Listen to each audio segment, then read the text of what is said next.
So the ritual itself takes a very long time. That was basically your afternoon, because you are making a very large plant grow. Abner, you arrive at the base of this. It is midday by the time she's done and by the time you get to where you need to be. When you arrive at the base of the mountain where you saw Azula last, Alucard finally jumps off of Philomena. His fur is up on end and blown perpetually to one side from wind. And he says, how could you stand to fly for that long? I like that new look you have. He tries to push it back, but it stays in place. All right, you said you had something that belongs to this Azula? Like, take off the cloak. Like, this is what she had last. He inspects it, sniffs it, licks it for a moment, basically applying all his senses to it in order to decipher as much as he can about it. And then immediately he hands it back to you. He starts sniffing the ground. He has very erratic movements and his eyes are shut as he leans back and forth in multiple directions as if trying to get a lock on something. And eventually he stops. His tail turns rigid and he points in a direction. It seems to be pointing towards the forest. And he says, this way. I turn back to Philomena. It's like, you should go back to Yuriko. She'll need your help. Philomena... like, okay, and she just gets up and leaves. She can't talk, so whatever. She takes flight and she leaves and goes back to the village. As you are traveling, you cut across the road. The road is now empty and you don't see any trace of it being traversed over at least the last 2 days. You do recall that this area does become entirely deserted over the winter, and it is early of winter. You eventually arrive at the edge of Hornburg Forest. The thicket of evergreen trees is shrouded by fresh snow from the recent night, and everything seems eerily quiet. Alucard continues to point forward, and he gags for a moment. There's another smell in there, he says. He inspects the other area. You can do so too if you like. Do a nature or perception. They're like the same exact thing.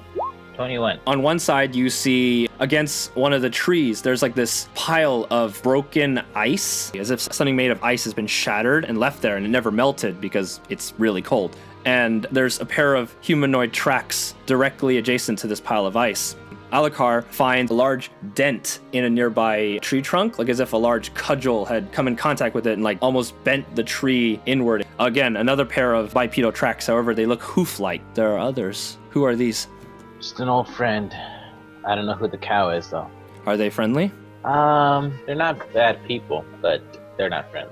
If you get my tribe's person killed, I will kill you. In that case, I'll be prepared. He takes out a flint knife and has it ready. I don't think you'll need to use that. The man who this footprints belong to, he won't hurt anybody that doesn't deserve it. Doesn't hurt to be prepared. No, it does not. So when did you join the tribe? I want to make a little banter as we're walking. I'm actually from this forest, he said. Actually, that would be a point because all of Yuriko's people are all tiger. So if he's like, he's not, that means, he's a different, makes sense. As they were fleeing northward past Petrov, the Frostark clan, they found me. They said that where I was, there was a destroyed cart and no survivors. I never actually knew my family. They just said that they found a child crying in the wreckage. Aww, baby. Alright, Alucard, well. Okay, he just continues to lead you, traveling northeastward towards where the base of the mountains would have been. I just want to check around again, see if, I don't know if he would have laid some traps or anything like that, or... Do a perception.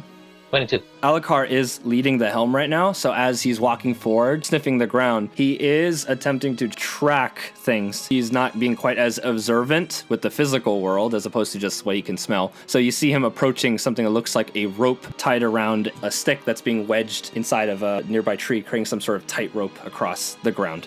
I put my hand on his shoulder just to hold him back a bit. And you stop him an instant from his foot hitting it. Look down. He looks down. There seems to be some sort of vine growth here. It's a trap. Let's avoid this. Oh, thank you, sir. You go ahead and concentrate on that, and I'll make sure that you don't step on any traps or spikes. Who would leave these here? Someone who is afraid of being found. Thank you again.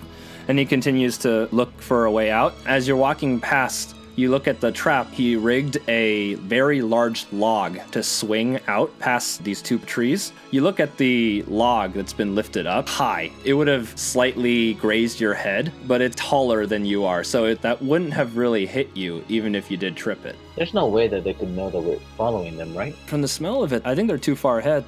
So So who was that trap for, do you think? I don't want to stay around and find out.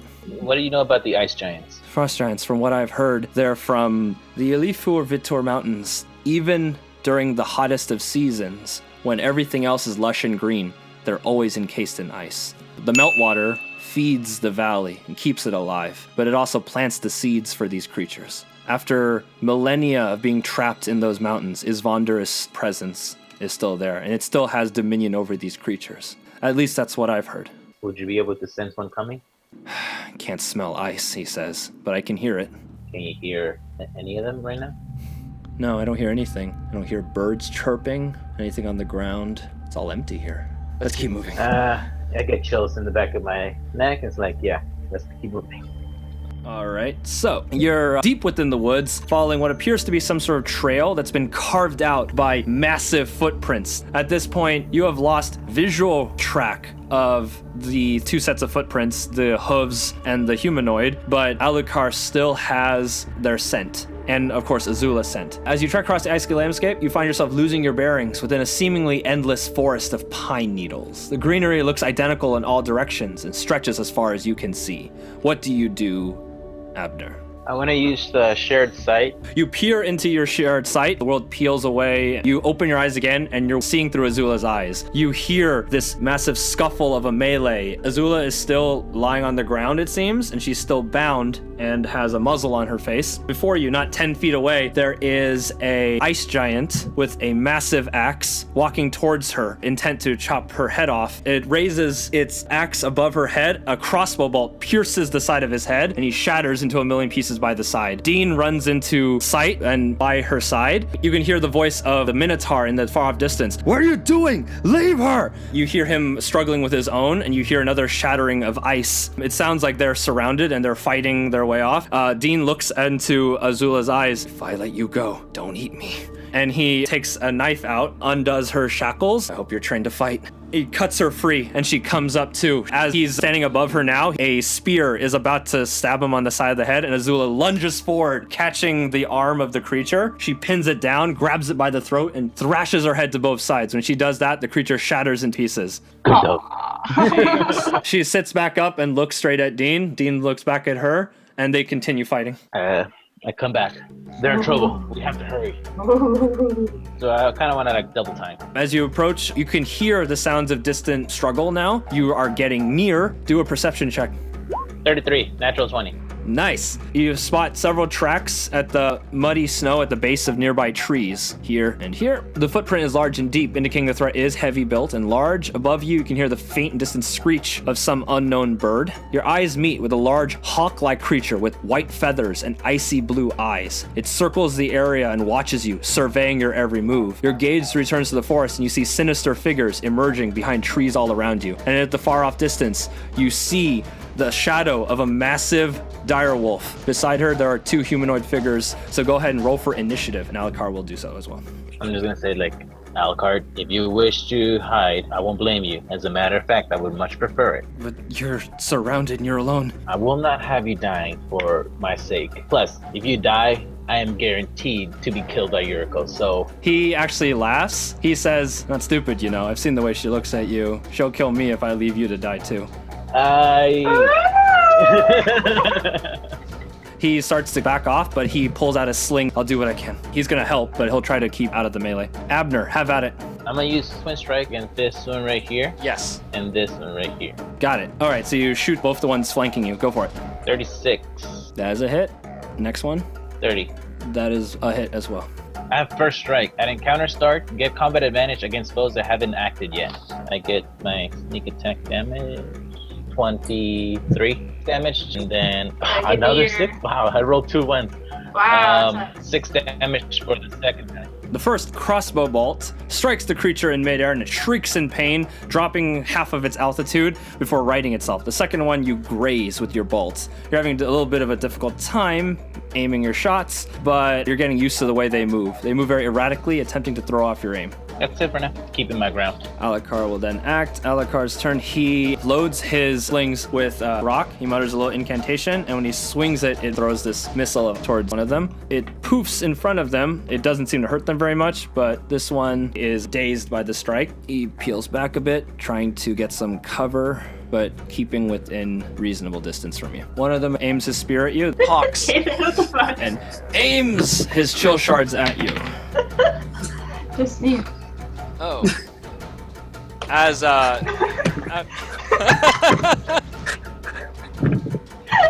I'm sorry, one of our gamers has entirely lost their mind. I'm dying, sweating over and dying. I'm running on like nothing. Continue your story. The Frost Giant Scout aims his polearm at you. The polearm gleams with cold energy, and he tries to shoot a laser at you. As that moment happens, Azula charges across the snowy plains and tackles into him, disrupting his strike entirely. Crit failed. Baby. Now she's holding him down. Azula has joined the fight. The other one attempts to do the exact same thing against you. This one will hit. 16 cold damage, slowed, cannot take immediate actions until the end of its next turn. The hawks, which you have injured, will fly past you and strike at you with their talons. One of them, which is still dazed by Alucard's strike, goes right past over your head, entirely missing you, and the other one you manage to nimbly dodge just by tucking your head back. When any foe that misses you with a melee attack takes my dexterity modifier as damage, so they each take 5 damage. So essentially, they're trying to attack me, and just like I smack them both as a swing bypass. Nice. Not only do you dodge, you also strike at them back, and both of them fly away, having more injuries to show for it. One of them is now bloodied. Abner, it's your turn. Go ahead.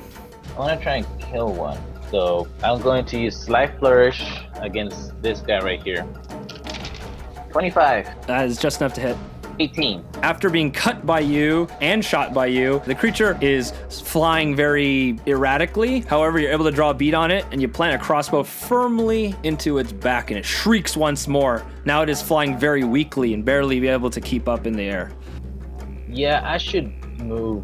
No, because then if I move, then Alucard will be attacked. I'll just move under this tree, actually. You acquire some cover from these creatures then. And that's it. Alucard will attack this creature. Since you have weakened it, he will attempt to strike at it. This time he picks up the stone, reads the flame, and he chucks it at the creature.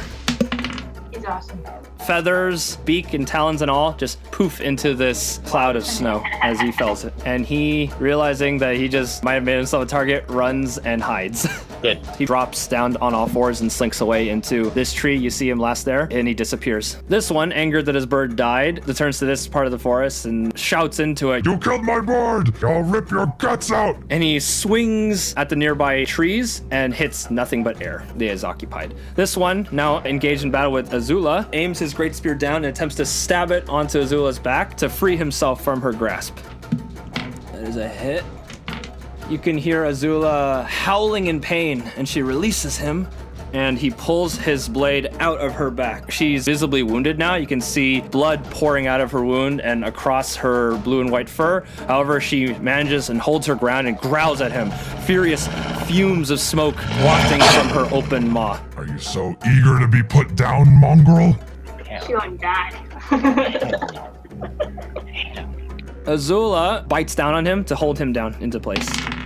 She succeeds. He is now grabbed within her jowls, keeping him in place. You hear footsteps approaching, small bipedal footsteps, not the same lumbering, loud footsteps that the frost giants make. You hear a boisterous voice call out, "Boy, she got a big one. Are you sure it was a good idea to let her go? She's not eating us, isn't she?" He does not see you yet, but he's basically joined the fray. It's gonna be so awkward. Like both of you are gonna like get ready to strike the thing, like flanking him, and you're like, Abner, dude. Abner, your turn again. Then Azula holds here. I'm gonna go 1, 2, 3, 4, and then I'm going to use bolting charge. So I'm shift 6, and I'm going to. Fuck you laughing at? I'm laughing at you because you're just like eating your chips like he's really into what's going on. I'm just like, Oh my god! Can't shoot ships quietly. Just here to like 28. 28. Let me check.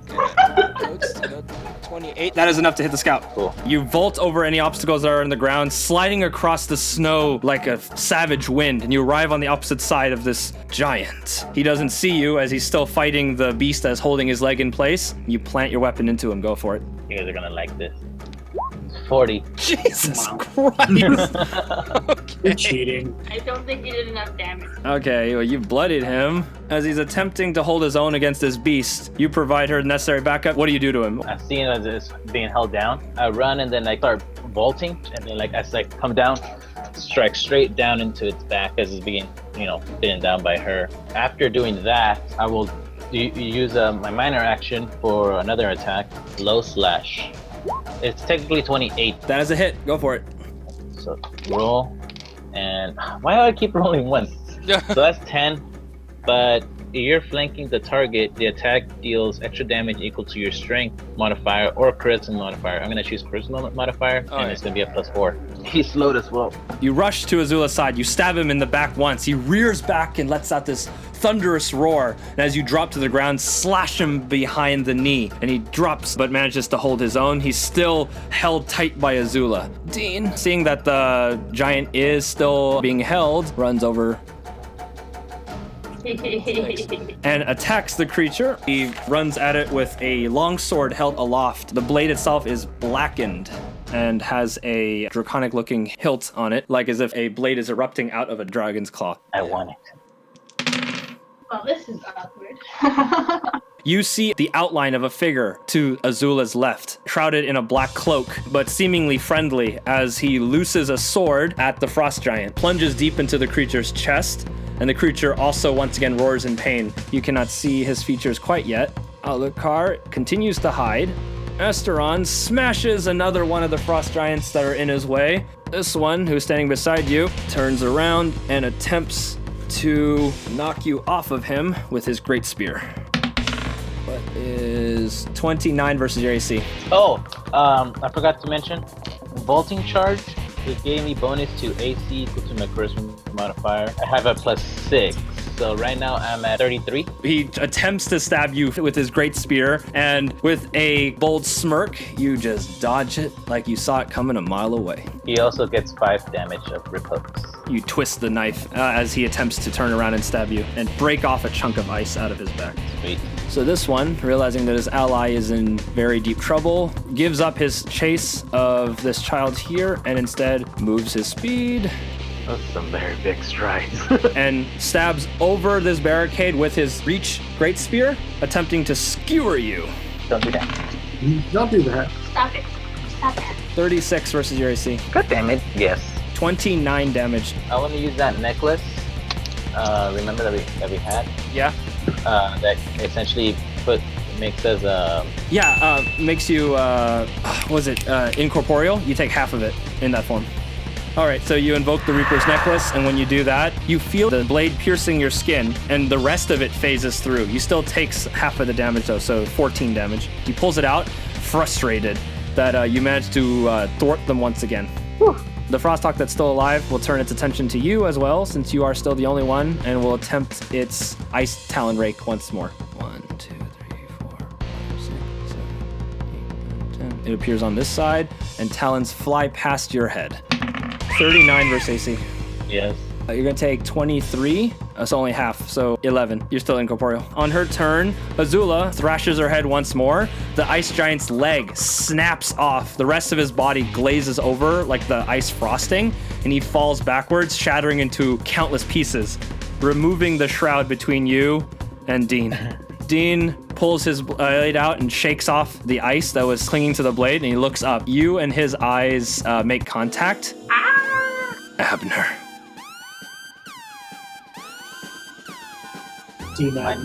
Mind if we take care of this first? As you've slain another giant, do a perception check. My heart's beating.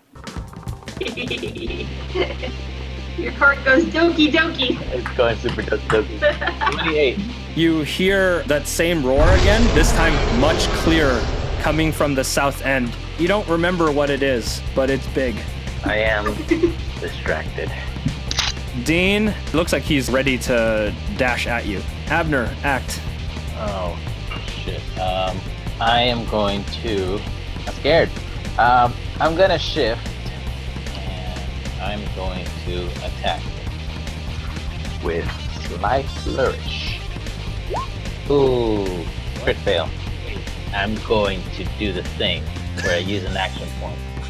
Clever move, because this is not a good time to get crit failed.